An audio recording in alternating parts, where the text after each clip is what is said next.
নিজের ৫ বছর বয়সী কন্যা সন্তানকে ২২ তলা থেকে ছুঁড়ে ফেলে দিয়ে হত্যা করেন এক ভারতীয় প্রবাসী মা। এরপর নিজেও সেখান থেকে লাফ দিয়ে আত্মহত্যা করেন তিনি। ঘটনাটি ঘটেছে সংযুক্ত আরব আমিরাতে।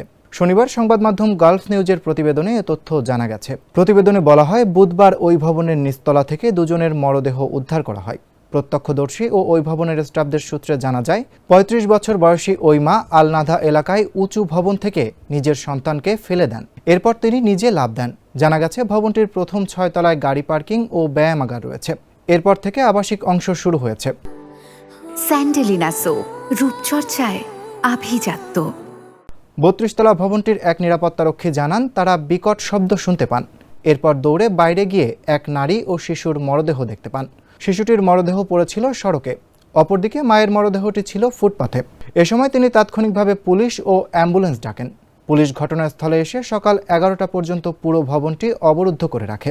এদিকে এ ঘটনা ঘটার একদিন আগে ওই নারী ও তার স্বামীর সঙ্গে ঝগড়া হয়েছিল বলে জানা গেছে।